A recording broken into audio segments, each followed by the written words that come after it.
नमस्कार दोस्तों, मैं हूं नीरज। आज आपके बीच लेकर के आया हूं हिंदी वर्णमाला से संबंधित टॉपिक।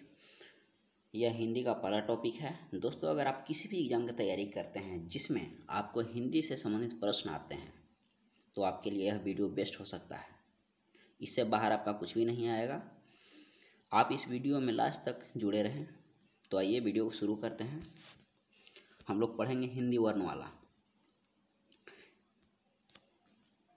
हिंदी वर्णमाला वर्ण तालिका में हिंदी वर्णमाला में हमें स्वर वर्ण और व्यंजन वर्ण के बारे में पढ़ना होता है।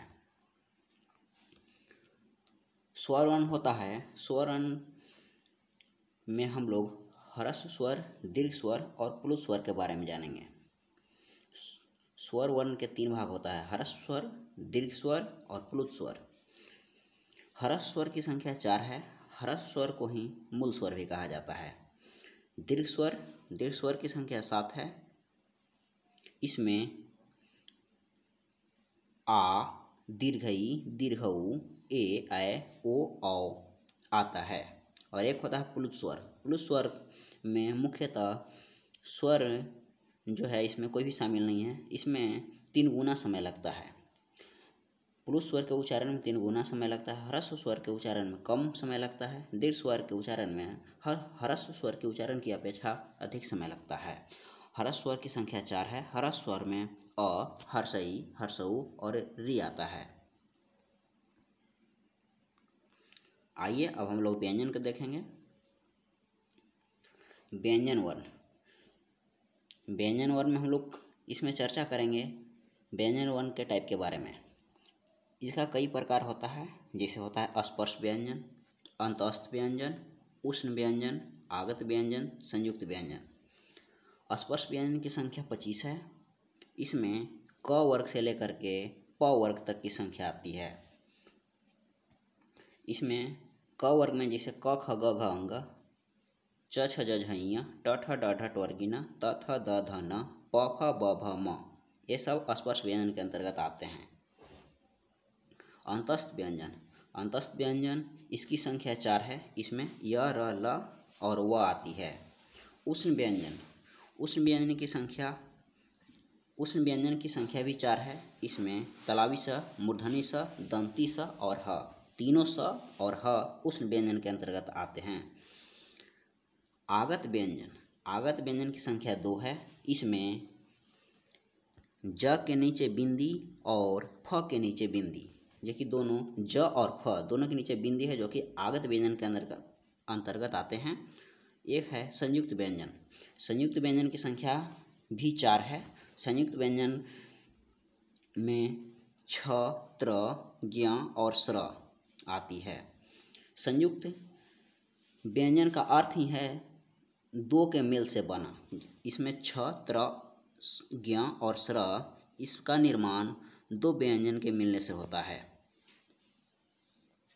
आइए आगे देखते हैं। कुल वर्णों की संख्या, हिंदी में कुल वर्ण है उसकी संख्या 52 है। अंग्रेजी में कुल वर्ण 26 होता है, तो इसकी अंग्रेजी की 2 गुना हिंदी में होता है। अंग्रेजी में वर्ण 26, हिंदी में वर्ण 42 होता है। आइए स्वर वर्ण के बारे में जानते हैं। स्वर वर्ण होता है जिसका उच्चारण बिना किसी अवरोध के होता है। बिना अवरोध और बिना किसी दूसरे वर्ण की सहायता से होता है, स्वर वर्ण होता है। स्वर वर्ण की संख्या 11 होती है। इसमें अ, आ, हर्षई, दीर्घई, हर्षऊ, दीर्घऊ, ए, ऐ, ओ और औ तक लिया जाता है। साथ में इसमें री भी शामिल होता है। अब आइए ह्रस्व स्वर के बारे में जानते हैं। ह्रस्व स्वर जिन स्वरों को उच्चारण में कम समय लगता है उसे ह्रस्व स्वर कहते हैं। इसकी संख्या 4 है।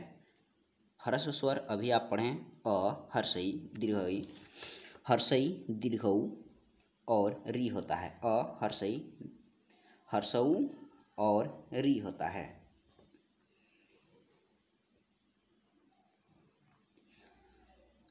दीर्घ स्वर जिन स्वरों के उच्चारण में ह्रस्व से अधिक समय लगता है उसे दीर्घ स्वर कहते हैं। दीर्घ स्वर में अभी आपने देखें आ, दीर्घई, दीर्घऊ, ए, ऐ, ओ और औ शामिल है। मूल स्वर, ह्रस्व स्वर को ही मूल स्वर कहते हैं। इसकी संख्या भी 4 है। अ, हर्षई, हर्षऊ और री, जो कि ह्रस्व स्वर, इसे मूल स्वर भी कहते हैं। नेक्स्ट आइए, दीर्घ स्वर। दीर्घ स्वर में आ, दीर्घई, दीर्घऊ एवं ए, ऐ, ओ, औ शामिल होता है।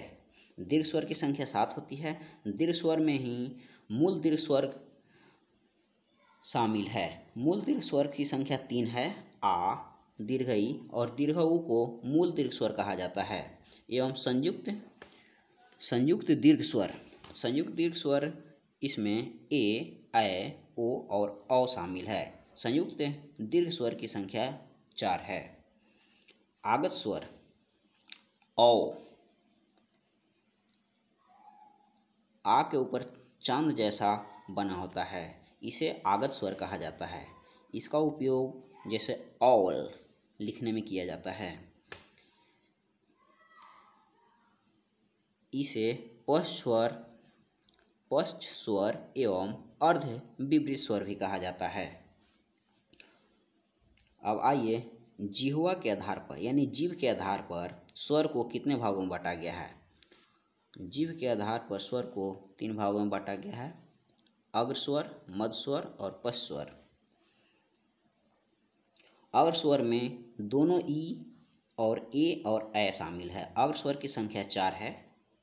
ई, ए और ऐ शामिल है। मध्य स्वर, मध्य स्वर की संख्या 1 है। इसमें केवल अ शामिल है। अ को मध्य स्वर कहा जाता है। हर्षई, दीर्घई, ए, ऐ को अग्र स्वर कहा जाता है। पश्च स्वर, पश्च स्वर की संख्या 6 है। इसमें आ, हर्षऊ, दीर्घऊ, ओ, औ और आ के ऊपर चांद जैसा लगा रहेगा, ये शामिल होता है। अब आइए, मुख आकृति के आधार पर। मुख आकृति के आधार पर स्वर को 4 भागों में बांटा गया है। इसमें समृद्ध स्वर, अर्धसमृद्ध स्वर, विवृत स्वर और अर्धविवृत स्वर के बारे में हम लोग जानेंगे। समृद्ध स्वर, समृद्ध स्वर को बोलने में मुंह सबसे कम खुलता है। जैसे हुआ ई, उ। दोनों ई और दोनों उ समृद्ध स्वर के अंतर्गत आते हैं। इसे बोलने में मुंह कम खुलता है। इसकी संख्या 4 है। अब आइए, अर्धसमृद्ध स्वर। अर्धसमृद्ध स्वर, इसे बोलने में समृद्ध स्वर से ज़्यादा मुंह खुलता है। इसमें ए और ओ शामिल है। अर्धसमृद्ध स्वर की संख्या 2 है। समृद्ध स्वर की संख्या 4 और समृद्ध स्वर की संख्या 2। समृद्ध स्वर में दोनों ई और दोनों उ शामिल है। इसे बोलने में कम मुंह खुलता है। और समृद्ध स्वर के बोलने में समृद्ध स्वर की अपेक्षा ज़्यादा मुंह खुलता है। इसमें ए और ओ शामिल है। इसकी संख्या 2 है और समृद्ध स्वर की संख्या 2 है। अब आइए, विवृत स्वर के पढ़ें। विवृत स्वर जो है, इसे बोलने में मुंह सर्वाधिक खुलता है। विवृत स्वर को बोलने में मुंह सबसे अधिक खुलता है। जैसे आ, विवृत स्वर की संख्या केवल 1 है। आ, विवृत स्वर, इसे बोलने में मुंह सर्वाधिक खुलता है। सबसे ज़्यादा मुंह विवृत स्वर को बोलने में खुलता है। अब और आगे आइए, देखिए, अर्धविवृत स्वर। अर्धविवृत स्वर को बोलने में विवृत स्वर से कम मुंह खुलता है। इसकी संख्या कहीं कहीं 4 और कहीं कहीं 3 भी माना जाता है। मुख्य रूप से इसमें अर्धविवृत स्वर में अ, ऐ और ओ शामिल है। साथ में इसे ए वाला औ भी ले लिया जाता है। अब आइए, ओष्ठ की आकृति के आधार पर, ओष्ठाकृति के आधार पर स्वर का विभाजन। ओष्ठाकृति के आधार पर स्वर को 2 भागों में विभाजित किया जाता है। इसमें वृत्तमुखी एवं आवृत्तमुखी स्वर है। वृत्तमुखी, जिसे बोलने में होठ गोल हो जाता है, और आवृत्तमुखी, इसे बोलने में होठ गोल न हो। वृत्तमुखी, इसमें उ, ओ, औ और औ लिया जाता है। वृत्तमुखी मुख्यतः 4 होता है। दोनों उ, ओ और औ शामिल है। आवृत्तमुखी, इसे बोलने में मुंह गोल नहीं होता है। इसमें अ आ, हर्षई, दीर्घई, ए शामिल है। आ दोनों ए और ए आवृतमुखी में शामिल है। वृत्तमुखी में दोनों ओ और औ शामिल है। अब आइए मात्रा क्या है, मात्रा के बारे में हम लोग जानेंगे। मात्रा जब स्वरों का प्रयोग व्यंजन के साथ मिलाकर किया जाता है तब उसका स्वरूप बदल जाता है, जिसे मात्रा कहते हैं। स्वरों की कुल संख्या 11 है एवं मात्राओं की कुल संख्या 10 है। इसको ध्यान रखिएगा। स्वरों का उच्चारण स्थान। आइए स्वर के उच्चारण स्थान के बारे में हम लोग जानेंगे। जैसे कंठ, तालु, मूर्धा, कंठ तालव्य, कंठोष्ठ और ओष्ठ किसका उच्चारण कहाँ होता है। जैसे स्वर में हुआ आ, अह,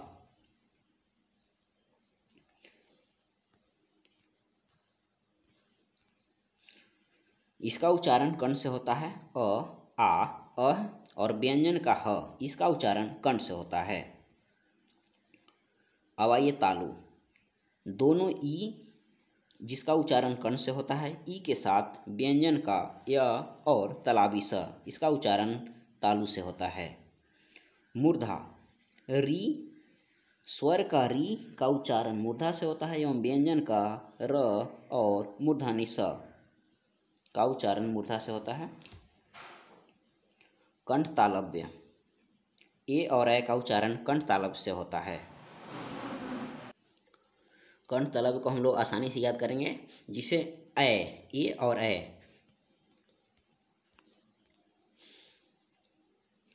ए जो होता है अ और ई के मेल से बनता है। अ का उच्चारण कंठ और ई का उच्चारण तालु है, इसीलिए ए का उच्चारण, ए का उच्चारण और ए का उच्चारण कंठ तालु यानी कंठ तालव्य हो गया है।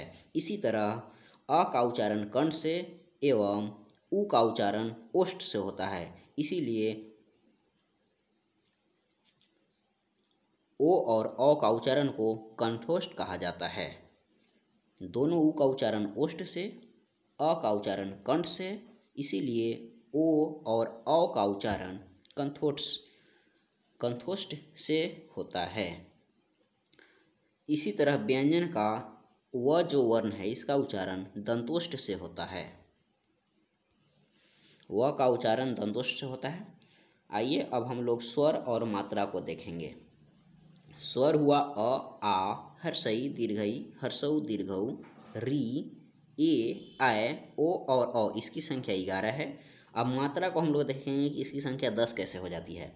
तो इसमें अ की कोई मात्रा नहीं होती है। आ में पाई की मात्रा होती है, ई में हर्षई की मात्रा होती है, एक और ई है जिसमें दीर्घई की मात्रा होती है, हर्षऊ, दीर्घऊ ये सब मात्रा है, री मात्रा है, ए, ओ और औ जोड़कर कुल मात्रा की संख्या 10 होती है। अब आइए अनुस्वार। अन को अनुस्वार कहा जाता है। अनुनासिक, अनुनासिक स्वर किसे कहते हैं।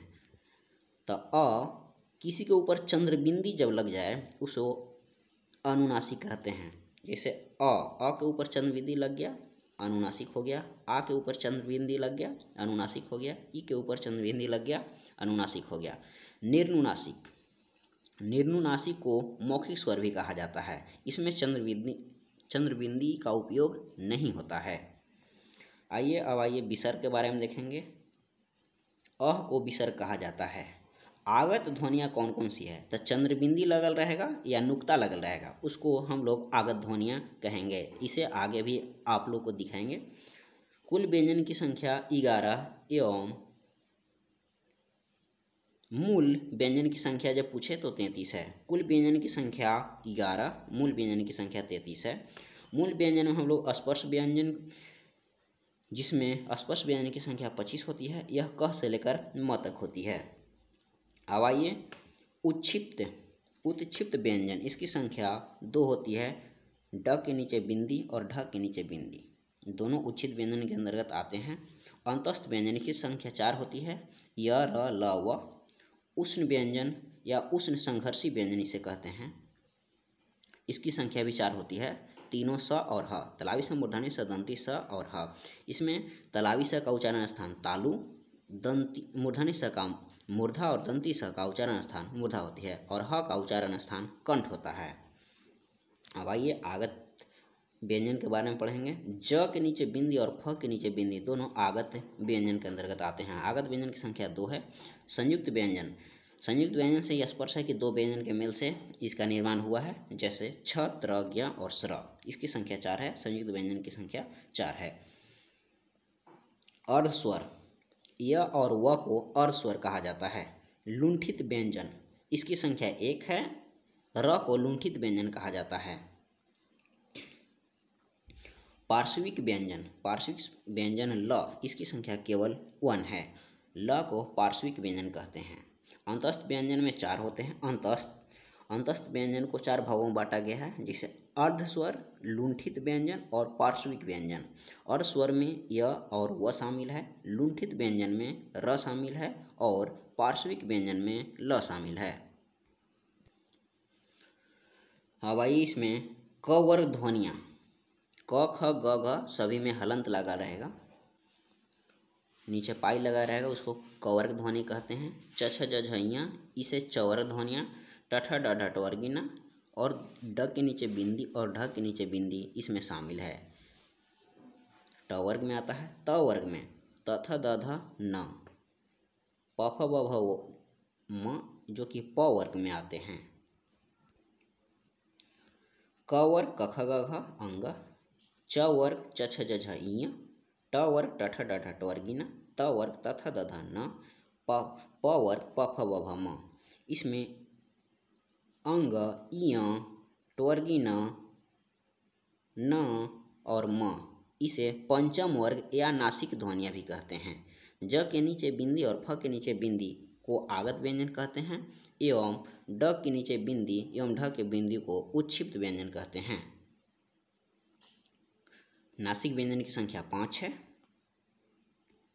अब आइए संयुक्त व्यंजन का निर्माण किसके किसको जोड़कर होता है उसको हम लोग देखेंगे।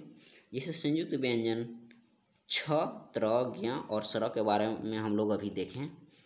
इसमें आ गया छ, क और मूर्धनी स, आधा क और मूर्धनी स को मिलने से छ का निर्माण हुआ है। इसी तरह त्र का निर्माण आधा त और पूरा र को मिलने से हुआ है।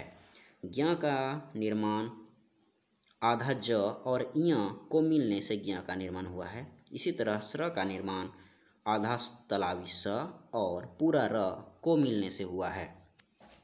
अब इसी तरह इसमें आपको पूछ लिया जाएगा कि छ वर्ण किस वर्ण के बाद आता है, तो यह क के बाद आता है। इसी तरह त्र वर्ण त के बाद आता है।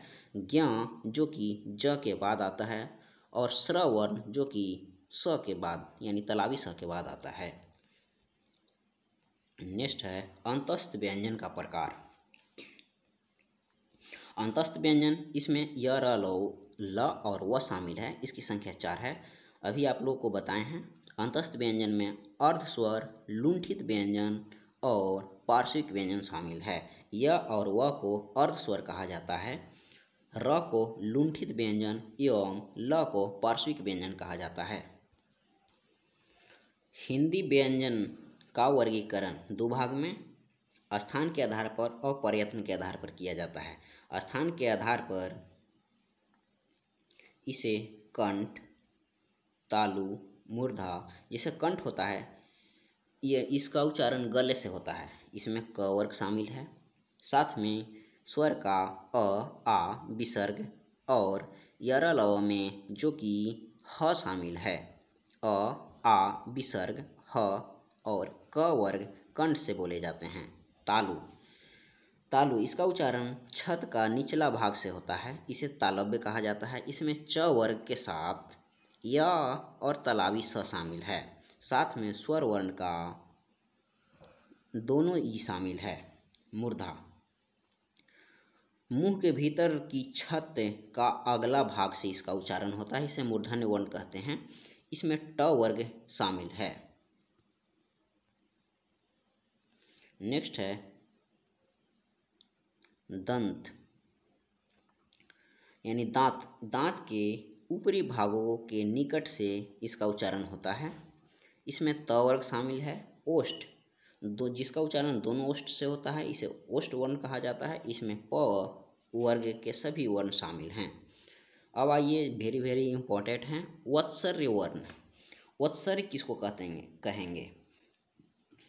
दांतों के पिछले तथा कठोर हिस्सा से इसका उच्चारण होता है। इसमें न, स, ज, र, ल शामिल है। इसे याद करने का एक और ट्रिक है, सरलज। सरलज में न जोड़ देंगे, न सरलज। न, स, र, ल और ज जो कि वत्सर्य वर्ण में शामिल है। दंतोष्ठ में केवल व को शामिल किया जाता है।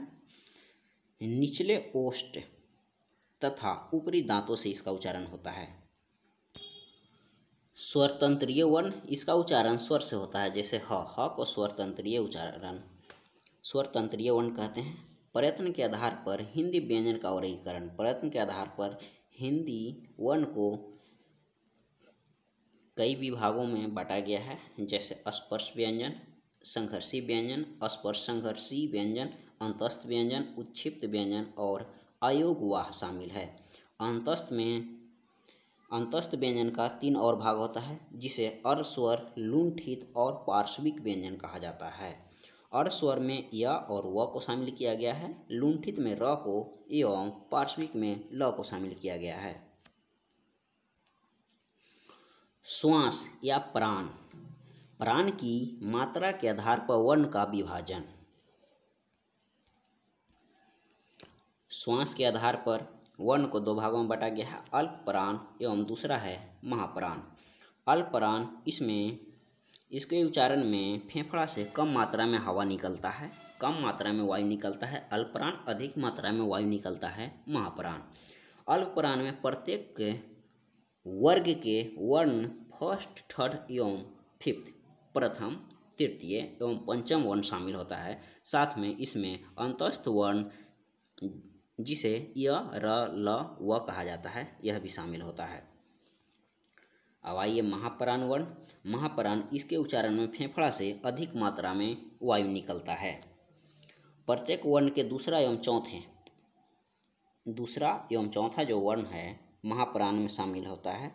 साथ में उष्ण व्यंजन है जो कि महाप्राण में शामिल है। आइए अब इसको हम लोग चार्ट के माध्यम से देखेंगे।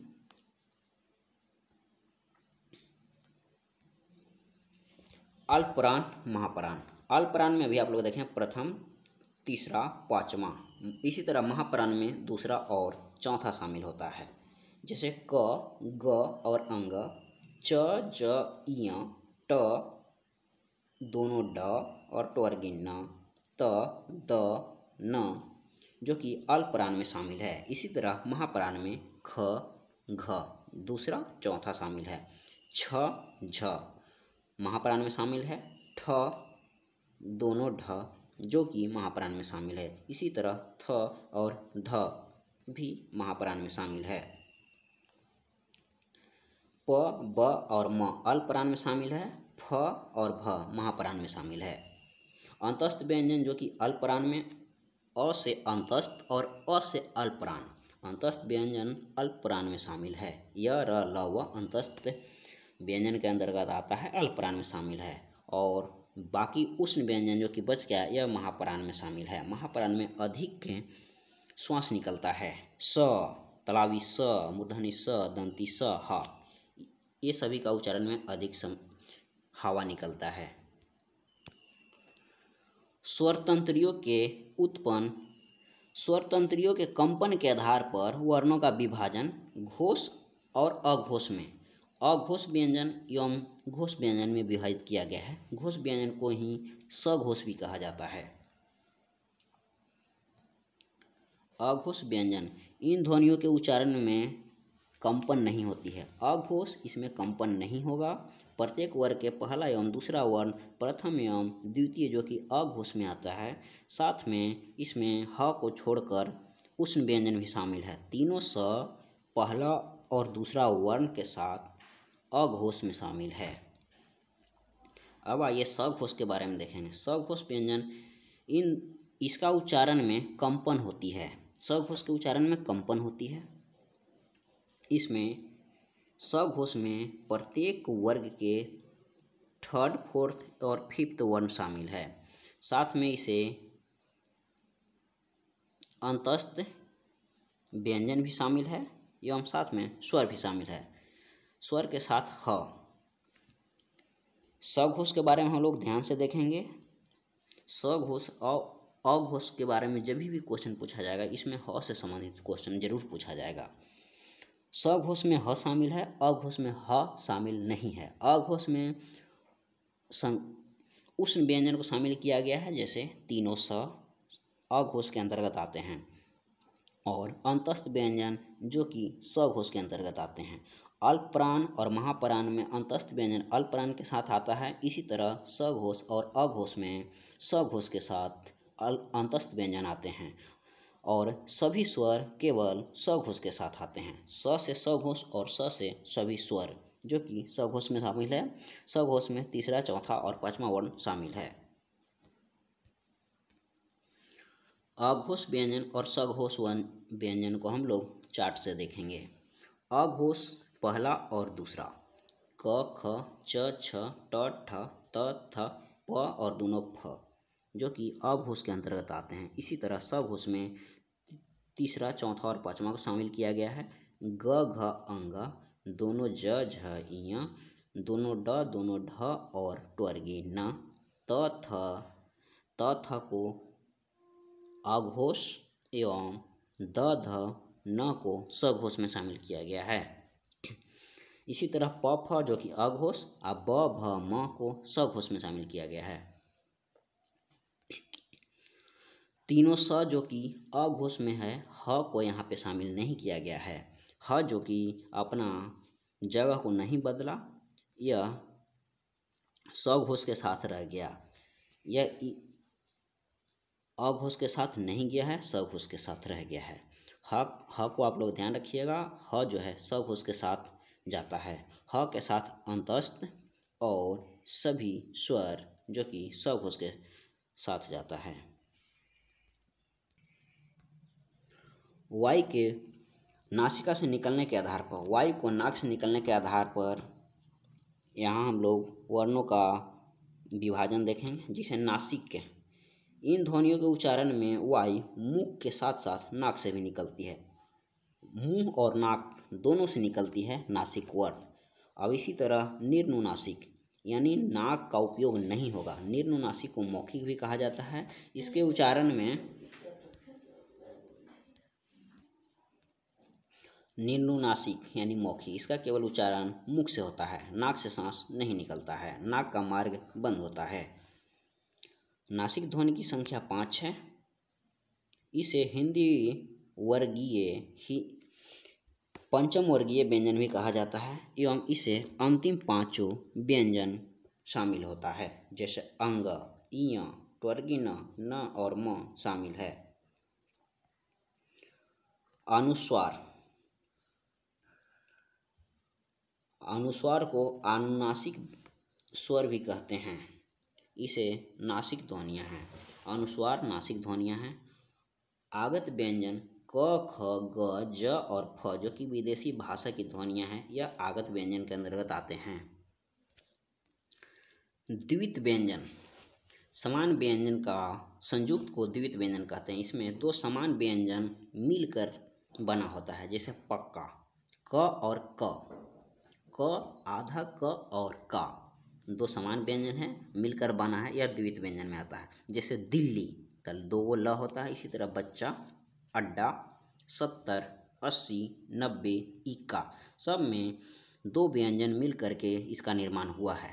जैसे पक्का में क, दो गो क मिल करके बना है, बच्चा में दो गो च, अड्डा में दो गो ड, 70 में दो गो त, 80 में दो गो स, 90 में दो गो ब और इक्का में दो गो क मिलकर बना होता है। इसीलिए इसे द्वित व्यंजन कहा जाता है। पर अगर चेंज रहे, जैसे अच्छा, तो इसमें च और छ से मिलकर अच्छा का निर्माण हुआ है, तो यह द्वित व्यंजन के अंतर्गत नहीं आते हैं। समान व्यंजन होना चाहिए। जैसे अच्छा, बुद्धू, मट्ठा, पत्थर, मक्खी, जो कि द्वित्व व्यंजन के अंतर्गत शामिल नहीं है। इसमें भिन्न भिन्न व्यंजन के साथ मिलकर इसका निर्माण हुआ है। अनुस्वार, अनुस्वार के उच्चारण में नाक से अधिक सांस निकलती है। अनुनासिक, नाक से अधिक एवं मुंह से कम सांस निकलती है। जैसे अंग, अंक और अंश, इसमें अनुस्वार शामिल होता है। अनुस्वार की ध्वनि को प्रकट करने के लिए इस पर बिंदु लगाया जाता है। अनुस्वार एक व्यंजन ध्वनि है। अनुस्वार का प्रयोग तत्सम शब्दों में होता है, जैसे दंत, अंत्र, अंगुष्ठ। अब आइए अनुनासिक। अनुनासिक में नाक से कम एवं मुंह से अधिक सांस निकलती है। अनुस्वार में नाक से अधिक और मुंह से कम। इसी तरह अनुनासिक में नाक से कम और मुंह से अधिक श्वास निकलती है। जैसे आंत, गांव, चिड़िया आदि, जो कि अनुनासिक में शामिल है। इसमें चंद्र बिंदी को शामिल किया गया है। अनुनासिक स्वर में चंद्र बिंदी लगता है। अनुनासिक का प्रयोग तत्भव में किया जाता है। अनुस्वार का प्रयोग तत्सम में, अनुनासिक का प्रयोग तत्भव में। अनुनासिक में चंद्र बिंदी लगता है। इसी तरह अनुस्वार में केवल बिंदी लगता है। अंगुष्ठा, दांत, आंत, गांव, आंगन, सांचा, आंख, जो कि अनुनासिक में शामिल है। प्रत्येक वर्ग के प्रथम और दूसरे साथ में तीनों स, जो कि अघोष व्यंजन में शामिल है, सभी स्वर सघोष में शामिल है।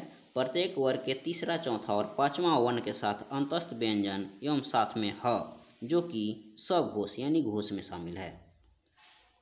इसी तरह प्रत्येक वर्ग में प्रथम, तीसरा और पांचवा वर्ण के साथ अंतस्थ व्यंजन अल्पप्राण में शामिल है एवं प्रत्येक वर्ग के दूसरा, चौथे वर्ण के साथ उष्ण व्यंजन महाप्राण में शामिल है। नासिक व्यंजन की संख्या 5 है। अंग, यट, वर्गी न, न और म है।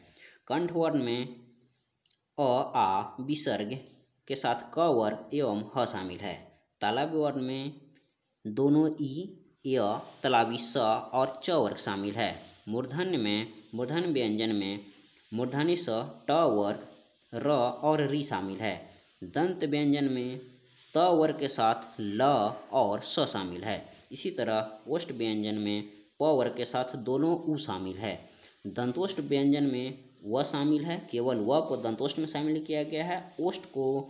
ओष्ठ व्यंजन में प वर्ग के साथ दोनों उ को शामिल किया गया है। दंत में ल और स को शामिल किया गया है। तालब में दोनों ई, य और तलावी स को शामिल किया गया है। मूर्धन्य व्यंजन में र, री और मूर्धन्य स के साथ ट वर्ग को शामिल किया गया है। अ, आ विसर्ग के साथ क वर्ग एवं ह को कंठ में शामिल किया गया है। अयोगवाह अनुस्वार और विसर्ग को अयोगवाह कहा जाता है। ह को क्या कहा जाता है? ह को स्पर्श रहित काकल्य ध्वनि, स्वरतंत्रमुखी, घोष ध्वनि, उष्ण संघर्षी एवं महाप्राण भी कहा जाता है।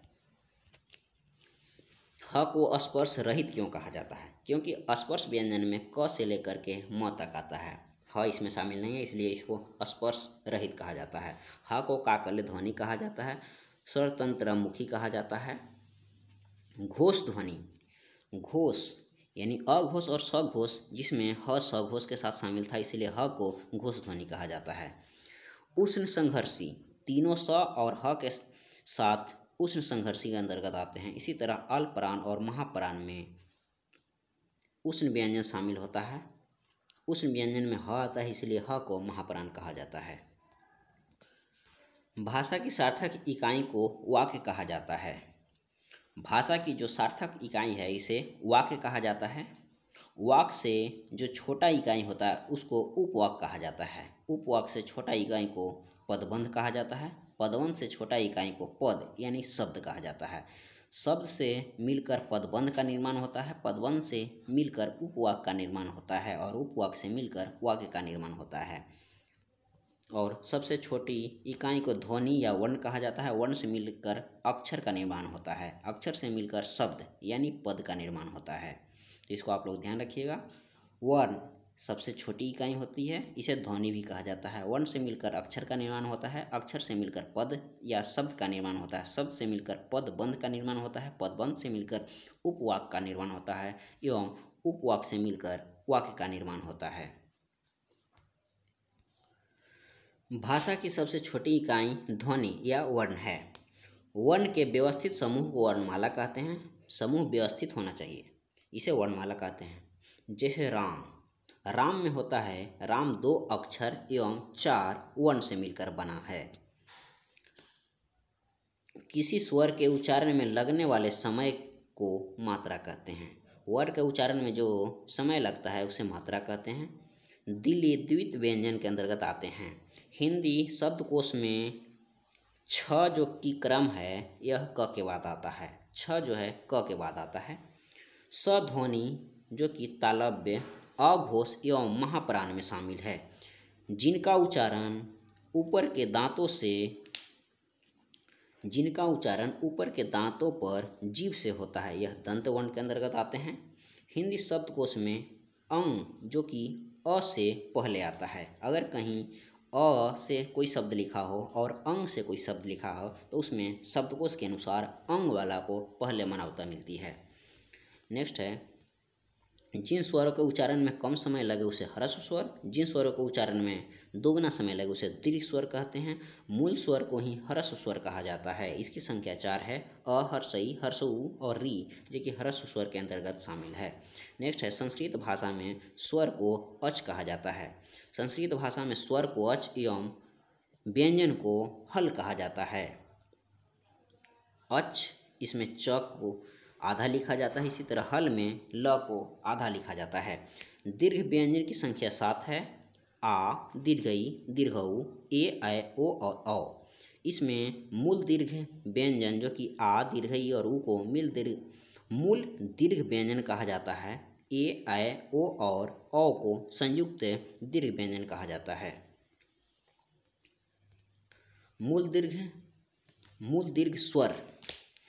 दीर्घ स्वर आ, दीर्घई और दीर्घऊ को कहा जाता है। दीर्घ स्वर की संख्या 7 है। इसे मूल दीर्घ और संयुक्त दीर्घ स्वर में बांटा गया है। यहाँ पे आप लोग ध्यान रखिएगा जो अभी मिस्टेक से बोला गया है। मूल दीर्घ स्वर के अंतर्गत आ, दीर्घई और दीर्घऊ आता है। संयुक्त स्वर के अंतर्गत ए, ऐ, ओ और औ शामिल है। कुल स्वरों की संख्या 11 है। अ, आ, ई, उ, ए, ऐ, ओ और औ शामिल है। साथ में इसे री भी शामिल कर लिया जाता है। आगत स्वर केवल औ, जिसे औ लिखाता है इसमें औ को आगत स्वर कहा जाता है। इसे अर्धविपरीत स्वर एवं पश स्वर भी कहा जाता है। अयोगवाह में अन और अ को शामिल किया गया। अन को अनुस्वार एवं अ को विसर्ग कहा जाता है। मूल व्यंजन की संख्या 33 है। मूल व्यंजन में स्पर्श, अंतस्थ एवं उष्ण व्यंजन शामिल होता है। स्पर्श व्यंजन की संख्या क से लेकर म तक 25 है। अंतस्थ व्यंजन की संख्या 4 या र, ल, व और उष्ण या संघर्षी व्यंजन की संख्या 4 स, ख, स, ह, यानी तालव्य से मूर्धन्य सदंती स और ह। तीनों स के साथ ह शामिल होता है उष्ण व्यंजन में। ये सभी मूल व्यंजन के अंतर्गत आते हैं। अब आइए मूल व्यंजन में कौन नहीं शामिल है, तो आगत व्यंजन, उत्क्षिप्त व्यंजन, उत्क्षिप्त व्यंजन एवं संयुक्त व्यंजन जो कि मूल व्यंजन के अंतर्गत नहीं आते हैं। ज के नीचे बिंदी और फ के नीचे बिंदी जो कि आगत व्यंजन के अंतर्गत आते हैं। उच्छित व्यंजन के अंतर्गत ड के नीचे बिंदी और ढ के नीचे बिंदी आती है। इसी तरह संयुक्त व्यंजन के अंतर्गत छ, त्र, ज्ञ और सर आते हैं। उच्छित व्यंजन पर उत्पत्ति के आधार पर स्वर को 2 भागों में बांटा गया है, मूल स्वर और संधि स्वर। मूल स्वर जैसे अ, हर्षई, हर्षऊ और री मूल स्वर के अंतर्गत आते हैं और बाकी जो स्वर बच गए हैं वह संधि स्वर के अंतर्गत आते हैं। इसे संधि स्वर क्यों कहा गया है? क्योंकि इसका निर्माण मूल स्वर की सहायता से होती है। जैसे आ, दीर्घई, दीर्घऊ, ए, ऐ, ओ और औ शामिल किया गया है। जैसे आ का निर्माण 2 अ से मिलने से होती है। इसी तरह दीर्घई का निर्माण दोनों हर्षई से मिलकर होती है, दीर्घऊ का निर्माण दोनों हर्षऊ से मिलकर होती है, ए का निर्माण अ और ई से होती है, ए का निर्माण अ जोड़ ए से होती है, ओ का निर्माण अ और उ से होती है, इसी तरह औ का निर्माण अ और ओ से होती है। जाति के आधार पर स्वर, जाति के आधार पर स्वर को दो भाग में बांटा गया है। सवर्ण स्वर जिसमें एक ही जात का शामिल होता है, और अस्वर्ण स्वर इसमें अलग जाति का शामिल होता है। सवर्ण जैसे अ आ एक ही जाति का है, ई एक ही जाति का है, उ एक ही जाति का है। इसीलिए अस्वर्ण में आता है अ ई अलग अलग जाति मिल गया। इसी तरह ई और अ अलग अलग मिला, इसमें भिन्न स्वर शामिल होता है। उच्चारण के आधार पर स्वर को दो भाग में बांटा गया है, अनुनासिक एवं निर्नुनासिक। निर्नुनासिक को ही अनुनासिक भी कहा जाता है। अनुनासिक इसमें मुंह और नाक दोनों का प्रयोग होता है। इसमें चंद्रबिंदी, अनुनासिक में चंद्रबिंदी जैसे आँख को शामिल किया गया है। निर्नुनासिक इसे अनुनासिक स्वर कहा जाता है, इसमें केवल मुंह का उपयोग होता है, जैसे अंग, अन्न जैसे अंक, अंग इसमें केवल मुंह का प्रयोग होता है। निर्नुनासिक में नाक नहीं, अनुनासिक में नाक हाँ, मुंह दोनों में शामिल होता है, मुंह दोनों में शामिल होता है। अनुनासिक में नाक भी होता है, निर्नुनासिक में नाक नहीं होता है। मुंह खुलने के आधार पर स्वर को चार भाग में बांटा गया है, विपरीत, अर्धविपरीत, समृद्ध, अर्धसमृद्ध। विपरीत, अर्धविपरीत, समृद्ध, अर्धसमृद्ध स्वर को इसे बांटा गया है। जैसे समृद्ध स्वर, समृद्ध स्वर में मुंह कम खुलता है, यानी बंद के बराबर होता है। दोनों ई दोनों उ शामिल है, ई उ समृद्ध स्वर में आते हैं। इसी तरह अर्धसमृद्ध, इसमें मुंह समृद्ध स्वर से थोड़ा ज़्यादा खुलता है, ए और ओ जो कि अर्धसमृद्ध में आते हैं। विपरीत स्वर, इसमें मुंह ज़्यादा खुलता है, सर्वाधिक सबसे ज़्यादा मुंह विपरीत स्वर में ही खुलता है, जैसे आ, केवल विपरीत स्वर में आ को शामिल किया गया है। अर्धविपरीत स्वर में मुंह जो कि विपरीत स्वर की अपेक्षा थोड़ा कम खुलता है, जैसे अ, ए, ओ, इसमें तीन शामिल है। अर्धविपरीत स्वर में तीन शामिल है, अ, ए और औ शामिल है। अ, ए और औ शामिल है। अर्ध विपरीत में अ, ए, औ शामिल है, विपरीत में आ शामिल है, समृद्ध में दोनों ई और दोनों उ शामिल है, अर्ध समृद्ध में ए और ओ शामिल है। व्यंजन को मुख्यतः कितने श्रेणी में बांटा गया है? व्यंजन को मुख्यतः तीन श्रेणी में स्पर्श, अंतस्थ एवं उष्ण व्यंजन कहा गया है। स्पर्श की संख्या 25, अंतस्थ की संख्या 4 एवं उष्ण संघर्षी की संख्या 4 है। क से म तक स्पर्श, य र ल व अंतस्थ एवं तीनों स के साथ ह संघर्षी व्यंजन में शामिल है। अब नेक्स्ट है, वर्गीय व्यंजन को स्पर्श व्यंजन भी कहते हैं। वर्गीय व्यंजन को स्पर्श व्यंजन भी कहते हैं। वर्गीय व्यंजन की संख्या अगर पूछे तो इसकी संख्या 25 होती है, क्योंकि स्पर्श व्यंजन की संख्या 25 होती है। स्पर्श संघर्षी पूछे तो स्पर्श में भी शामिल है और संघर्षी भी हो तो केवल इसकी संख्या 5 होती है, जिसमें च वर्ग, केवल च वर्ग स्पर्श संघर्षी में शामिल हो। अगर संघर्षी कहे तो तीनों स के साथ ह शामिल है, अगर केवल स्पर्श कहे तो क से लेकर म तक शामिल है।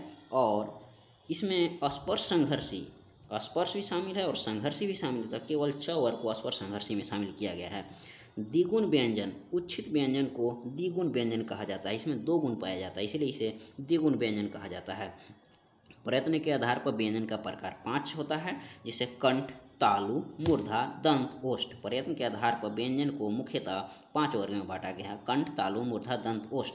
जिसे कंठ में क वर्ग शामिल होता है, साथ ही ह और स्वर के अ, आ और विसर्ग को शामिल किया गया है। इसको शॉर्ट में आप विसर्ग अ, आ और ह यानी बी, अ, आ, ह, बी, आ को कंठ वर्ण कहते हैं। ह भी शामिल है, क वर्ग शामिल है। तालु में दोनों ई, य, स यानी इचियस, इसे शॉर्ट में याद करने के लिए आप रख सकते हैं। च वर्ग के साथ य, तलावी स और दोनों ई तालु में शामिल है। इसी तरह मूर्धन्य में ट वर्ग के साथ र, री और मूर्धनी स को शामिल किया गया है। दंत वर्ण में त वर्ग के साथ ल और स, दंत ल स, दंत में ल स के साथ त वर्ग शामिल है। इसी तरह ओष्ठ में दोनों उ के साथ प वर्ग शामिल है।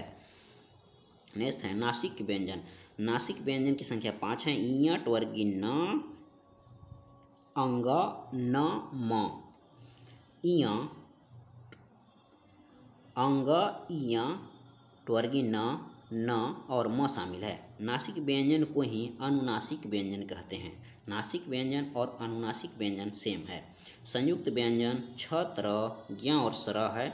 छ का निर्माण आधा क और तलावी स से होती है। त्र का निर्माण आधा त और र से होती है। ज्ञ का निर्माण ज और य से होती है। इसी तरह सर का निर्माण तलावी स और आधा तलावी स और र से होती है।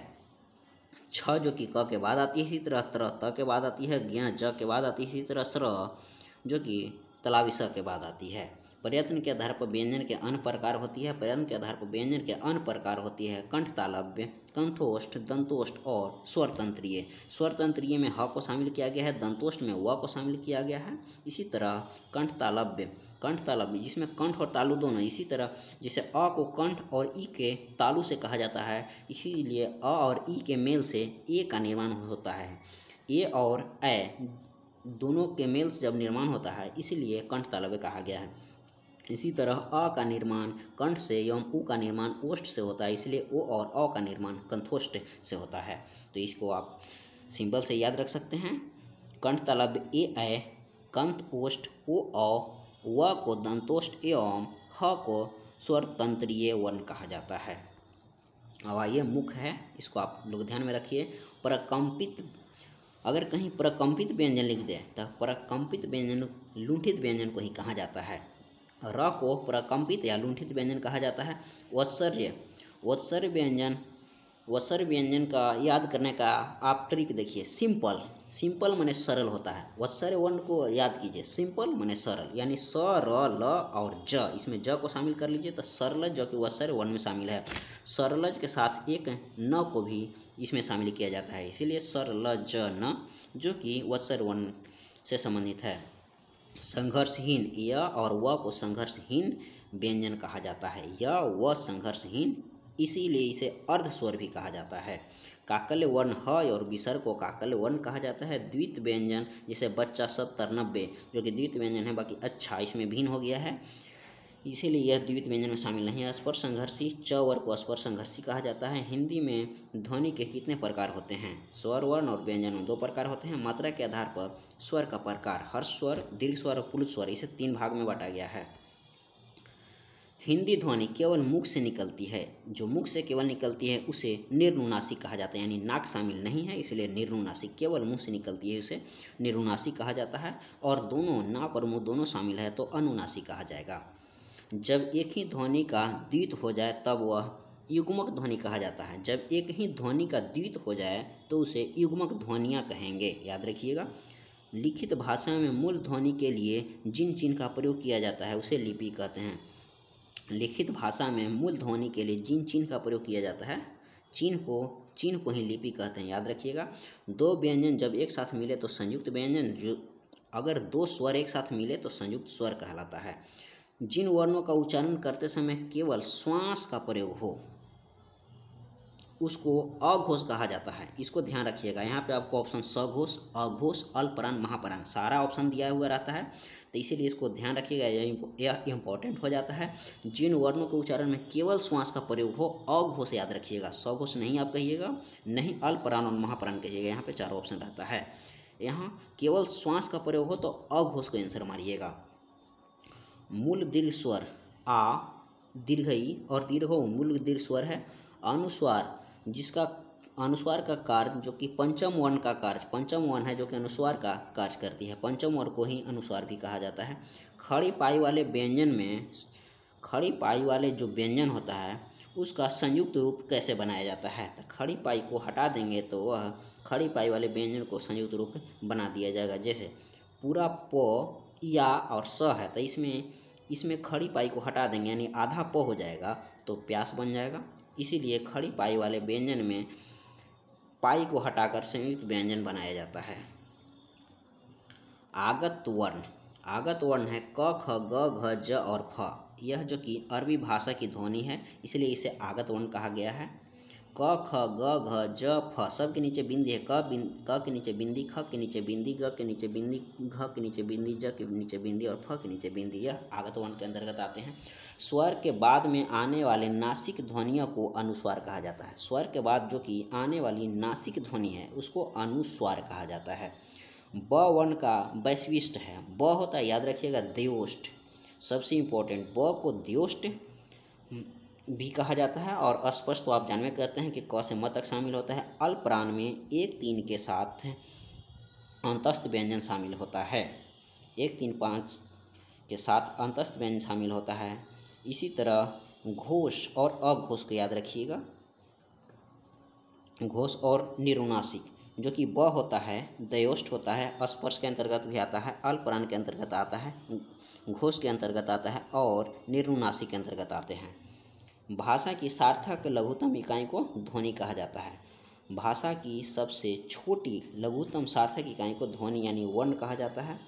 वर्ण क्या है? वर्ण क्या है? तो वर्णों के व्यवस्थित समूह को वर्णमाला कहते हैं। वर्णमाला है जो कि वर्णों के व्यवस्थित समूह को कहा जाता है।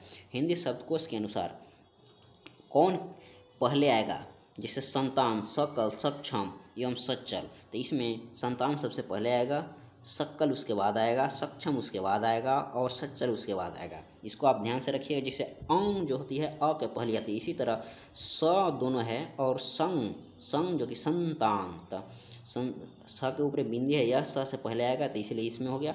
अब जैसे देखिए सक्कल और सक्षम, तो सक्कल और सक्षम में सक्कल यानी छ के पहले क आता है, यानी क के बाद छ आता है, इसीलिए सक्कल इसके पहले आ गया, सक्षम इसके बाद आ गया और च जो कि इस सब के बाद आता है, इसीलिए सच्चल को लास्ट में लिखा गया है।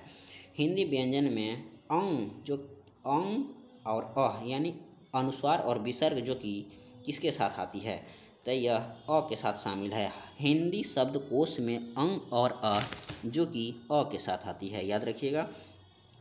हिंदी की स्पर्श, अघोष, महाप्राण, दंत व्यंजन ध्वनि है।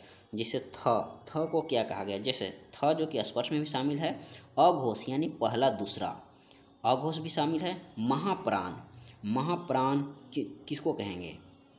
तो 2 और 4 को महाप्राण कहा जाता है, इसीलिए थ जो कि अल्पप्राण में नहीं शामिल है, यह अघोष में शामिल है, महाप्राण में शामिल है एवं स्पर्श में भी शामिल है। अब आगे देखिए, समृद्ध स्वर जो कि दोनों को समृद्ध स्वर कहा जाता है। ए और ओ को अर्धसमृद्ध स्वर कहा जाता है। दंतोष्ठ ध्वनि व को कहा जाता है। भाषा विज्ञान की दृष्टि से दीर्घऊ को क्या कहा जाता है? तो भाषा विज्ञान की दृष्टि से दीर्घऊ को पश्च समृद्ध स्वर कहा जाता है। पश्च समृद्ध स्वर जो कि भाषा विज्ञान की दृष्टि से दीर्घऊ को कहा जाता है। तो दोस्तों, आज वर्णमाला से संबंधित सारा टॉपिक को हम बहुत अच्छे से क्लियर किए। अगर आपको कहीं भी कन्फ्यूजन हो तो दोबारा उसको आप देख सकते हैं। यह इससे संबंधित आप कोई भी बुक से उठाकर आप ऑब्जेक्टिव क्वेश्चन हल कीजिए, आपको सारा प्रश्न, मेरी गारंटी है कि सारा प्रश्न आपसे हल होने लगेंगे। तो इसी के साथ अगर आपने चैनल को सब्सक्राइब नहीं किए हैं तो प्लीज़ चैनल को सब्सक्राइब कर लें, साथ ही साथ वीडियो को लाइक करें, साथ ही साथ अपने दोस्तों के पास शेयर करें। थैंक यू, धन्यवाद।